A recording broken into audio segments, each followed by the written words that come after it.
굿모닝 마켓입니다. 부채 한도를 두고 백악관과 공화당의 줄다리기가 이어지고 있습니다. 지출을 줄여야 올릴 수 있다. 조건 없이 올려야 한다. 아주 팽팽한데요. 이 교착 상태가 디폴트 위기를 고조시켰고 시장도 짓눌렀습니다. 수요일장 키워드 교착 상태입니다. 공포가 커지면 일단 팔고 그 다음에 생각하는 게 바로 시장이죠. 주요 지수가 2거래일 연속 일제히 하락했습니다. 다우와 S&P 500 지수가 0.7%가량, 나스닥 지수 0.6%가량 내렸습니다. 시장 공포가 커지면서 일명 공포지수로 불리는 변동성 지수도 전일 대비 급등세를 보였는데요. 8% 넘게 오르면서 지난 4일 이후 처음으로 20을 웃도는 모습이었습니다. 이번에도 미국의 부채 한도 협상은 막판에 타결이 될까요? 이제 X데이트인 6월 1일까지 단 8일밖에 남지 않았는데요. 케빈 메카시 미 하원의장은 양측이 여전히 지출 삭감 규모를 두고 갈등하고 있음을 인정하면서도 수요일쯤에는 좋은 소식이 있지 않을까 기대한다고 밝혔습니다. 그 수요일이 지금 지나가고 있는데요. 이날 백악관과 공화당 양측의 실무진이 4시간가량 협상을 벌였지만 합의점을 찾았다는 좋은 소식은 아직 들리지 않았습니다. 그리고 계속해서 보시면요. 그럼에도 불구하고 4시간 협상 뒤 이 메카시 하원의장은 협상할 수 있는 시간이 아직 남아있다고 말하면서 엑스데이트 이전 합의 가능성을 내비쳤습니다. 희망 고문이 아니면 좋겠는데요.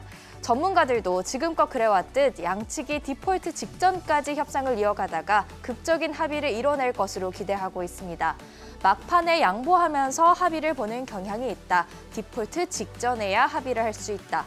엑스데이트 이전에 법안이 통과될 가능성이 가장 높다고 말했죠. 하지만 이들의 말을 자세히 보시면요. 합의안이 도출돼도 경제 전망 비관적으로 보는 경우도 있고요. 또 합의 없이 엑스데이트를 넘길 가능성도 현재 25%고 증가하고 있다. 이런 말을 덧붙였습니다. 왜 합의안이 나와도 경제 전망이 비관적이라고 하는 걸까요? 어느 당의 의견이 더 수용되느냐에 따라 규모의 차이는 있겠지만 합의안에 지출 삭감 내용이 포함될 가능성이 높기 때문입니다. 이 경우 JP모건 수석 경제학자는 내년 미국의 GDP가 0.1%포인트 감소할 것으로 전망했는데요. 블룸버그 이코노믹스 경제학자는 올해 말 경기 침체가 기본 시나리오인데 이 지출 삭감안이 포함되면 침체 정도는 더 강해질 것이라고 분석했습니다. 그러면서 두 가지 시나리오를 제시했죠. 합의안에 공화당의 의견이 반영돼 지출 삭감 규모가 클 경우 내년 말까지 GDP가 0.8% 감소하고 실업률은 0.4%포인트 증가하는 등 부정적인 여파가 더 클 것으로 예상했습니다. 만약 합의 없이 X데이트를 넘기면 또 어떻게 될까요? 앞서 현재 그 가능성이 25%고 갈수록 커지고 있다는 JP모건 수석 경제학자의 분석을 보셨는데요. 이 경우 기술적 디폴트는 피해도 미국의 신용등급 하락 등 부정적인 여파가 있을 수 있다. 이렇게 지적을 했습니다. 실제로 조금 전 CNBC 보도에 따르면 신용평가사 피치가 미국의 AAA 등급 강등을 예의주시하고 있다고 보도하면서 다우 선물지수 하락세를 보이고 있습니다. 2011년의 악몽이 재현될 수 있는 겁니다.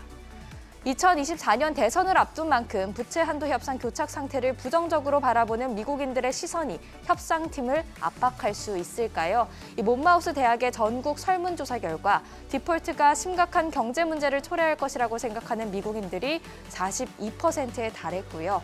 또 부채 한도와 정부 지출 삭감을 연계해서 다루면 안 된다고 보는 미국인들은 51%에 달하는데요. X데이트까지 단 8일 남아 있습니다. 속도전이 필요해 보입니다. 한편 이날 추가 긴축 정책에 대한 확신이 줄었다는 5월 FOMC 의사록이 발표됐습니다. 회의 참여자 대부분이 어느 정도의 추가 긴축이 필요한지 모르겠다는 의견을 냈다. 이런 내용이 담겨 있는데요. 정책 효과가 더디다면서 추가 금리 인상을 주장하는 측, 또 경제 성장 둔화가 우려된다며 동결을 주장하는 측이 있었습니다. 다만 양측은 인플레이션이 연준의 목표치보다 여전히 높다는 데는 의견이 일치했습니다.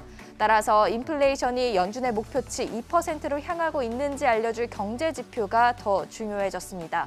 월러 연준 이사도 강조했듯이 연준은 경제 지표에 더 의존할 것으로 보이는데요. 현지 시간 오늘은 1분기 GDP 잠정치가, 26일에는 4월 개인 소비 지출 가격 지수와 개인 소득 지표가 공개됩니다. 교착 상태에 빠진 부채 한도 협상은 비트코인 가격도 끌어내렸습니다. 현재 오전 8시 기준으로도 계속해서 3,550만 원대의 거래가 되고 있습니다. 미국의 원유 재고가 예상 밖에 급감하면서 국제 유가는 올랐습니다. WTI가 1.96%, 브렌트유도 1.98% 오른 채 거래를 마쳤고요.